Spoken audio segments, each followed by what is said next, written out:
Assalamualaikum warahmatullahi wabarakatuh. Halo anak-anak, berjumpa lagi dengan Pak Ihsan. Pada kesempatan kali ini kita akan belajar materi mengenai sistem organisasi kehidupan bagian kedua, yaitu tentang jaringan. Nah, akan tapi jaringan yang akan kita bahas pada kesempatan hari ini adalah jaringan hewan. Nah, apa itu jaringan? Jaringan adalah sekelompok atau sekumpulan sel yang memiliki struktur dan fungsi yang sama. Nah, pada bab ini kita akan bahas ada jaringan pada hewan dan juga jaringan pada tumbuhan. Oke, nah jaringan pada hewan. Ada 4 kelompok jaringan dasar yang membentuk tubuh semua hewan, termasuk manusia dan organisme multiseluler tingkat rendah, seperti arthropoda. Nah, jaringan itu adalah jaringan epitelium, jaringan penyokong, jaringan pengikat, jaringan otot, dan jaringan saraf. Oke. Yang pertama akan kita bahas adalah jaringan epitelium. Jaringan ini disusun oleh lapisan sel yang membungkus atau melapisi permukaan tubuh atau organ, baik di permukaan dalam endotelium, permukaan luar eksotelium, maupun membatasi rongga tubuh mesotelium. Nah, untuk bentuknya itu ada pipih, kubus, dan silindris. Oke, yang pertama, berdasarkan bentuk dan susunannya itu ada epitel pipih. Nah, bentuknya ini ya. Yang atas ini pipih berlapis banyak ya. Jadi dia berlapis-lapis. Kemudian yang bawah ini dia pipih selapis. Nah, jaringan epitel pipih ini ada di mana saja? Nah, contohnya ada di pembuluh darah, pembuluh limfa, selaput bagian dalam telinga, rongga mulut, vagina, dan rongga hidung. Kemudian epitel yang selanjutnya yaitu epitel kubus. Nah, bentuknya kubus, dia di tengah ada inti selnya ya. Ini yang atas ini epitel kubus berlapis. Nah, kemudian yang bawah ini epitel kubus lapis. Bisa dilihat dari susunan selnya. Nah, contoh jaringan epitel kubus itu ada di permukaan dalam lensa mata, permukaan indung telur, membentuk saluran kelenjar minyak dan keringat. Kemudian epitel selanjutnya yaitu epitel silinder. Nah, silinder atau silindris, bentuknya ini ya, silinder atau seperti tabung ya. Nah, ini yang atas ini berlapis banyak, yang bawah silinder selapis. Ada di mana saja? Nah, ini dia melapisi permukaan dalam lambung, kemudian di jonjot usus, kelenjar pencernaan, saluran pernafasan, saluran ekskresi kelenjar ludah, kelenjar susu, uretra, saluran ekskresi besar, dan saluran reproduksi jantan. Oke, itu tadi jaringan epitelium atau epitel. Kemudian yang kedua adalah jaringan otot. Nah, jaringan otot. Jaringan otot dapat ditemukan di setiap bagian tubuh yang bergerak, berfungsi dalam proses pergerakan beberapa bagian tubuh. Nah, berdasarkan struktur dan fungsinya dibedakan menjadi 3, yaitu otot lurik, kemudian ada otot polos, dan otot jantung. Oke, untuk otot lurik ini bisa kita sebut atau nama lainnya, istilah lainnya adalah otot rangka.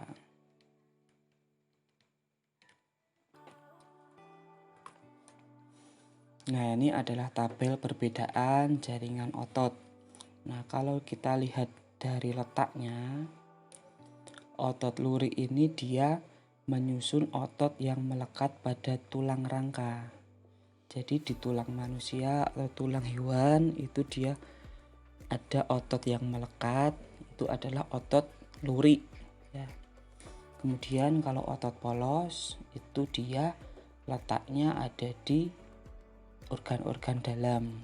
Nah, misalnya di dinding usus, pembuluh darah, kemudian ada di lambung ya. Untuk otot jantung dia jelas menyusun otot pada dinding jantung. Kemudian untuk bentuk sel otot lurik ini dia bulat memanjang. Ada banyak inti terletak di tepi ya. Intinya ada di tepi sel, di tepi sel. Kemudian untuk otot polos dia ujung selnya meruncing. Intinya berjumlah 1 ada di tengah. Kemudian kalau otot jantung dia bentuknya bulat memanjang dengan ujung bercabang ya, yang membedakan ujung bercabang ada banyak inti terletak di tengah. Kemudian untuk kontrol saraf, otot lurik ini dia otot sadar. Kontraksi dikontrol oleh sistem saraf sadar. Jadi kita ini secara sadar menggerakkan otot lurik. Berbeda dengan otot polos. Otot polos ini geraknya tidak sadar. Jadi kita tidak bisa mengontrol pergerakan atau aktivitas dari otot polos. Ya kan? Sama halnya dengan otot jantung. Otot jantung ini sifatnya tidak sadar.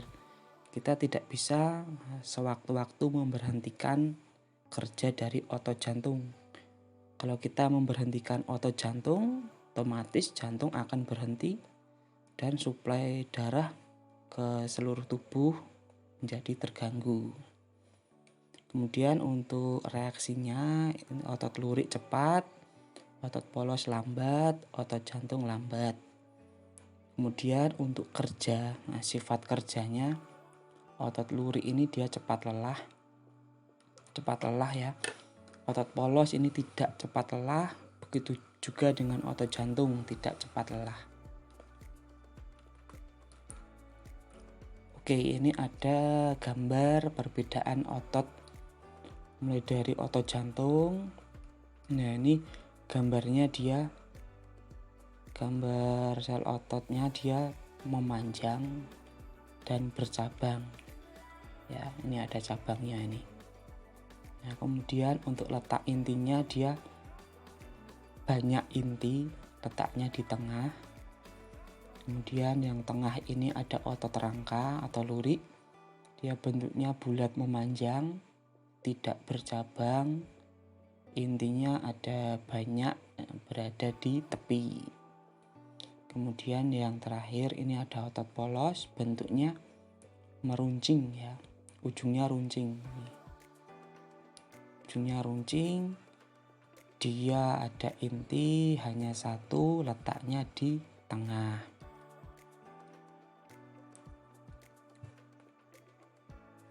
Selanjutnya ini yang ketiga, jaringan saraf.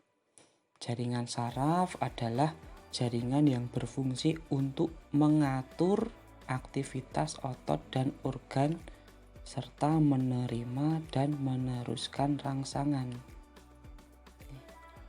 Setiap neuron atau saraf terdiri atas 3 bagian, yaitu ada badan sel, kemudian ada dendrit, kemudian ada neurit atau akson.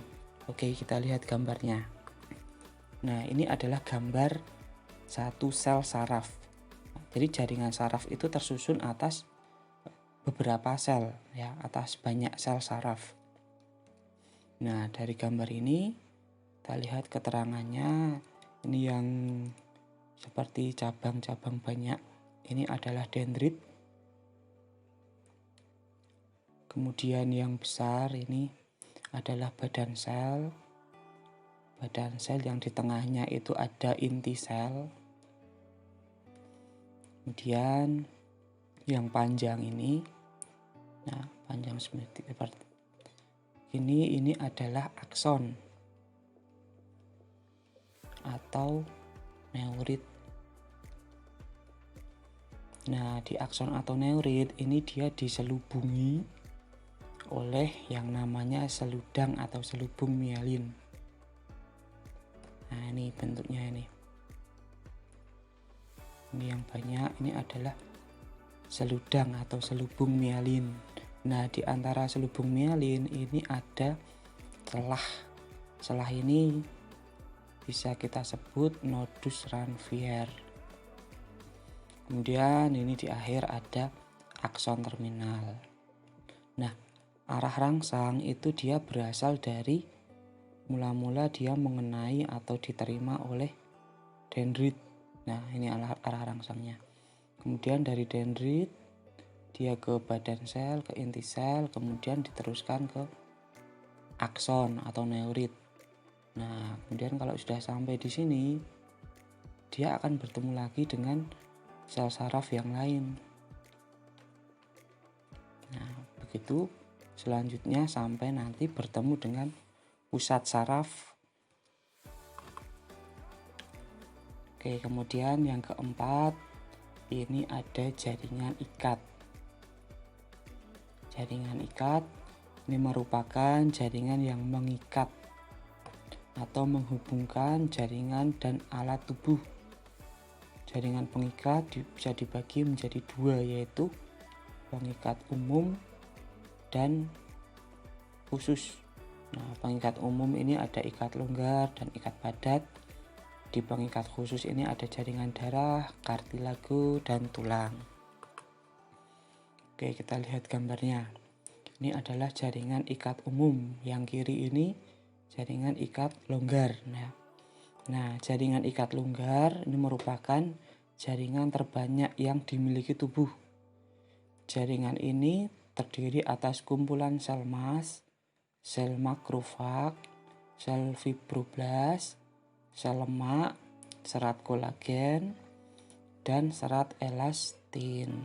Nah, ini. Kemudian di jaringan ikat padat ini ada ligamen dan tendon, ya. Nah, ligamen ini dia menghubungkan antara tulang, ini tulang ya, tulang dengan tulang. Nah, antara tulang dan tulang ini dihubungkan oleh ligamen. Nah, kalau tendon ini menghubungkan antara tulang dengan otot. Nah, tulang dengan otot dihubungkan dengan jaringan ikat padat yang disebut tendon.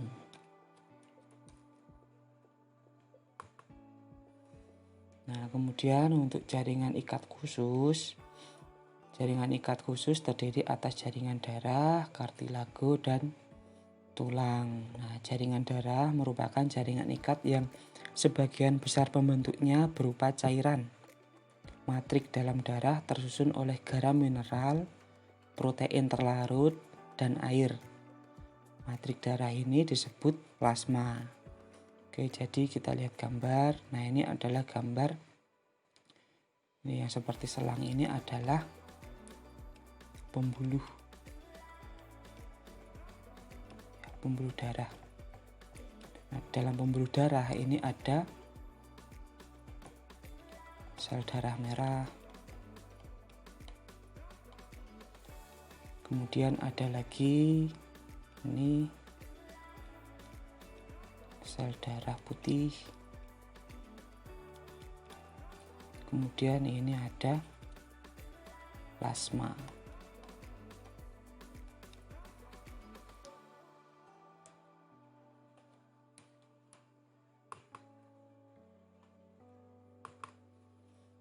Oke, kemudian kartilago ya. Jaringan kartilago ini merupakan jaringan ikat pembentuk material rangka yang fleksibel dan kuat yang tersusun oleh serabut kolagen dalam metrik. Lokasi kartilago banyak ditemukan di bagian ujung tulang keras, telinga, hidung, dan ruas tulang belakang. Jadi kartilago ini merupakan jaringan tulang rawan ya. Nah, contohnya ini ada tulang rawan hialin, fibrosa, dan elastis.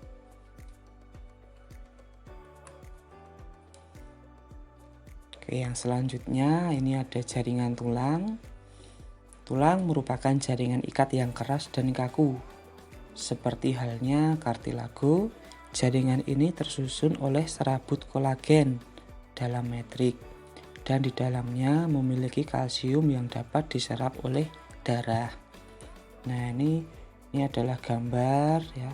Kalau tulang itu kalian potong, nanti di dalamnya terlihat seperti ini. Ada bagian-bagiannya.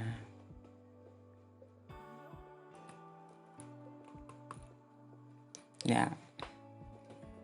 Oke, mungkin itu ya yang bisa saya sampaikan untuk materi kali ini.